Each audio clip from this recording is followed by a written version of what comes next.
What's going on, everyone? Welcome to Texas on the channel. If you're new here, definitely consider subscribing. So today I'm going to figure out a way to make the EGR valve happy with the supercharger on, so that way the check engine light for the EGR stays off. Basically what I've come up with is I found a spare EGR valve out at the local salvage yard.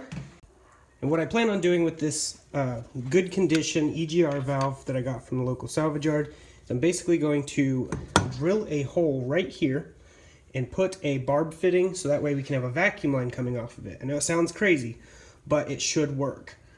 So basically the vacuum will come out of that spot, the rectangular area, and the circular area is where the exhaust gases go up into it. So this will have a barb coming off and a vacuum line running to the intake manifold. But basically I'm going to drill a hole in it and that line will come off. The vacuum hose will go all the way up to this here where it's constantly got suction coming down. If I put it down here, it's just going to see a lot of boost. It still will see vacuum, but it'll see more boost than anything. So I'm going to go ahead and just run a line either to this one here or that one there. And that will allow constant airflow to be sucked, because right now what it's saying is there's low airflow, because when you put this supercharger adapter plate on, you cover up these little holes. Let me show you real quick.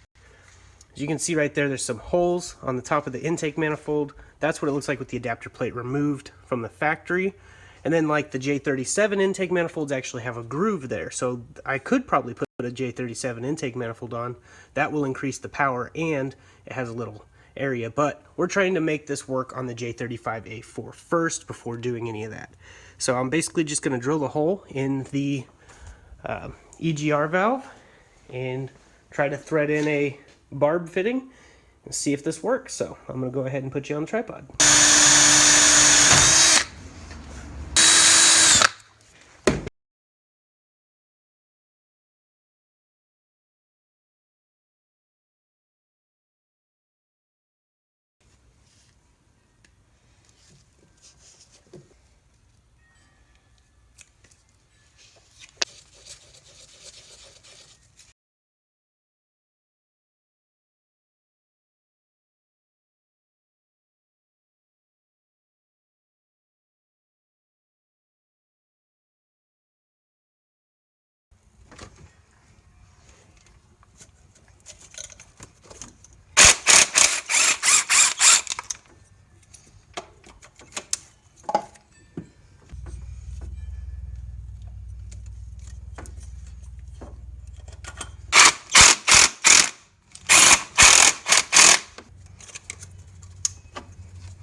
Alright, got it on there.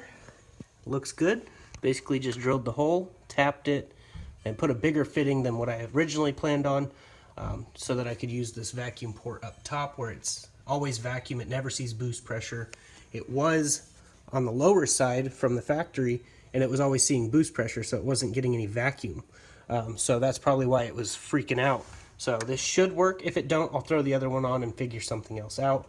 But yeah, I just got to drive it around town, see if that light comes back on. Usually by the time I get to the edge of town, the light will be on because of a lot of downshifting or letting off the throttle and slowing down from a high speed. That's usually when the light comes on. So I'm going to take it around town and see how it does.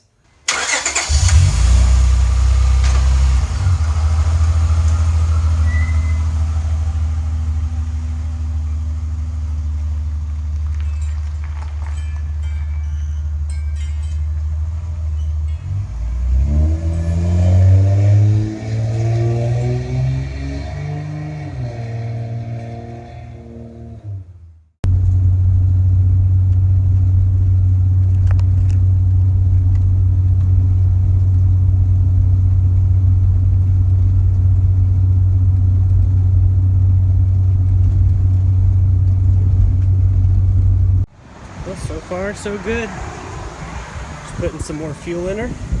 Use that 93. We'll go drive her some more.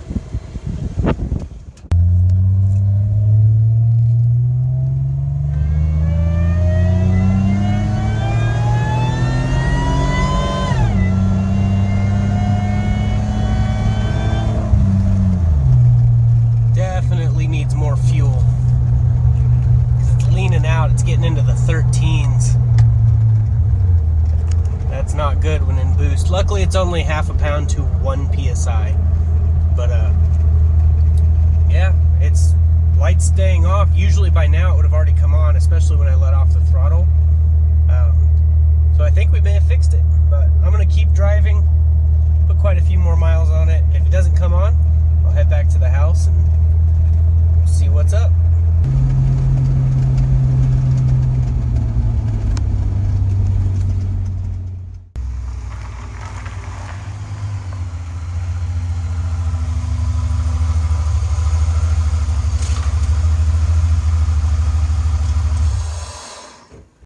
So yeah, now that we know that that works, we can officially put that on our checklist of things that need done when putting the supercharger on. So if you're watching this and you're about to put your supercharger on, or you did put your supercharger on and got that stupid annoying EGR light, this is the fix for it. I mean, so far, so good. Now, if anything changes, I'll definitely do an update video called Update on EGR. But, you know, so far it's working. And by now it would have already triggered that light, which means we figured it out. So that's the only downfall to this Prank Parts adapter plate kit, is the fact that it covers the EGR port holes. But other than that, it's working. Now, that means the fuel economy will get even better, which it was already pretty dang good after the trip to Kansas. So the fuel economy already improved, so this will just help improve it even more, which is fantastic news. So one of the next things I need to focus on is getting more fuel in here, so that way we can actually see what this does, because as you've seen those pool videos, they weren't very fast. It was a little bit quicker than the factory setup was, but not by very much. And that's because we're only at half a pound to 1 PSI, roughly in that range. So you put this pulley on here and it already drains some of your power, and then you add half a pound, that basically levels it out. We need to get this puppy up to 5 to 7 PSI, and that's impossible to do on these 240cc injectors. Even with a 12-to-1 FMU, it still wouldn't reach that level just because the injectors will be maxed out. Their duty cycle's already up as high as they can go.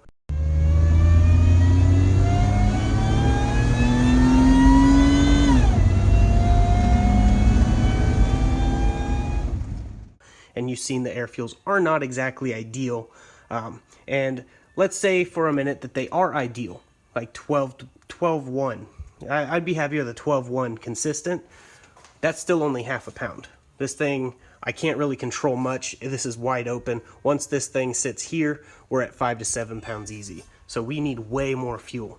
We're in this journey together. I hope you guys stick around for more videos because we are only getting started. I still have a transmission cooler to install and all kinds of other little things. But we'll definitely get this thing up there in power and maybe tinker someday with an AEM unit.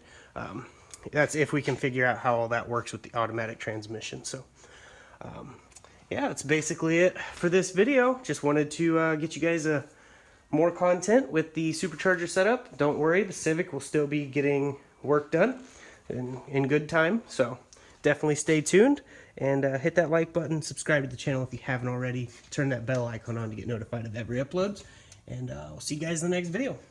As I like to say, God bless, stay safe, stay awesome.